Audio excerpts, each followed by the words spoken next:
When choosing tile at the tile store, it can be kind of overwhelming. How do you know which tile to choose? Which color, style? There's endless options.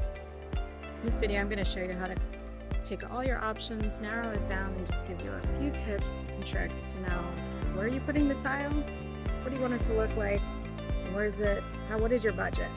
Stick with me. These 5 top tips. Pick me tile. Hey DIYers, welcome back to my channel. I'm Heather from Professional to Practical DIY, where we take the pro design build tips and make them doable for you guys at home. So today we're going to dive into how to choose the perfect backsplash tile for your kitchen or bathroom without getting overwhelmed, and it's easy to do. So let's try to make it fun and easy and actually something you will enjoy doing. But make sure you stick around for tip number 5, and that's the one that most people regret, but most people neglect to do. So here we go. Top 5 tips coming at you. You need to know them right now. Tip number 1, know your style before you shop and totally get overwhelmed. Before you even step foot into a tile shop, before you spend hours scrolling online and looking at tons of options, you need to ask yourself some serious design style questions. Do you want something that's clean and timeless, farmhouse cozy, bold or dramatic, or you're just looking for more of a modern or contemporary tile? Let's face it, backsplash tile is the jewelry of your kitchen or bathroom, and it pulls the whole room together, kind of like your outfit. And let's not forget what happened to Carrie when she was forced to take off her manolas at the party. Not only did it ruin her outfit, she wound up leaving with an old pair of somebody else's dirty sneakers. So don't make that same mistake. Tip number 2, size and shape matter in this case, and not just aesthetically. Smaller tiles like mosaics and penny tiles are great for tight spaces or maybe a little more of a detailed look, while the large tiles, slabs, they're even more modern and easier to clean actually, because there's a lot less grout lines. But don't forget about shape, because there's a bunch. Subway, hexagon, scallop, basket weave, square, it all adds texture and actually personality. So lay a few tile samples flat and vertical and see how they catch the light. Tip number 3, texture. Glossy, matte, or textured.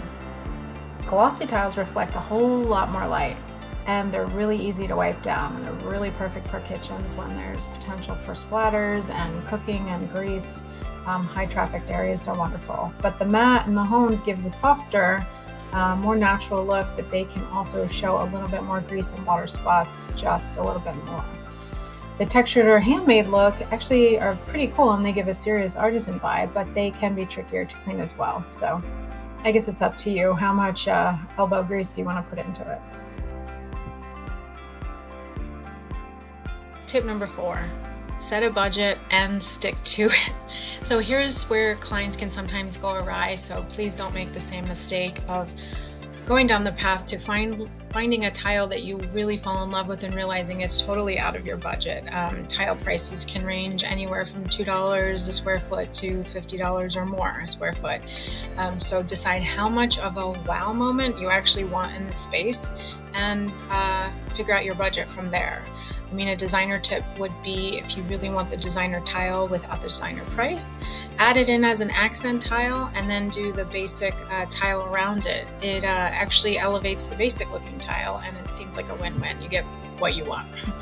Another tip would be, don't forget to factor in things like grout, tile spacers, tools, and labor if you're not DIYing it yourself, because the cost of tile is actually only one expense when you're budgeting. Tip number 5, samples are your best friend. So please, please, please don't skip this step. Most people do. Order or even borrow tile samples and tape them to your wall in the plane that they're going to be seen, and look at them in the morning light, nighttime, natural light, under cabinet lighting, whatever the case is, because tile changes color depending on light and surroundings. Even if you see them in the store, that's really not a good indicator of how it's going to look in your home. And then there's also pre-grout and post-grout, a whole different look as well. But we'll save the grout video for another time because it's kind of in depth. But see if your tile store has a finished tile board of that tile. You can actually see what it'll look like at the end and the final moments of it being done before you commit.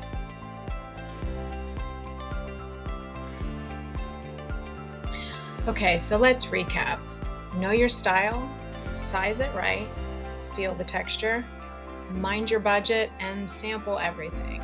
But take your time and have fun. And remember, do not get caught up in what everyone else thinks and everyone else likes. It's your home, not everybody else's. It's not a showroom or a magazine shoot.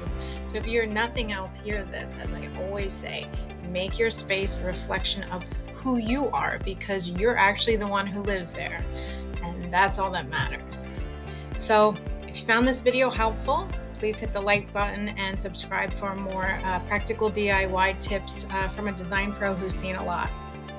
And I think you're ready now to go out and pick that perfect tile. So get going. I'll catch you on the next video.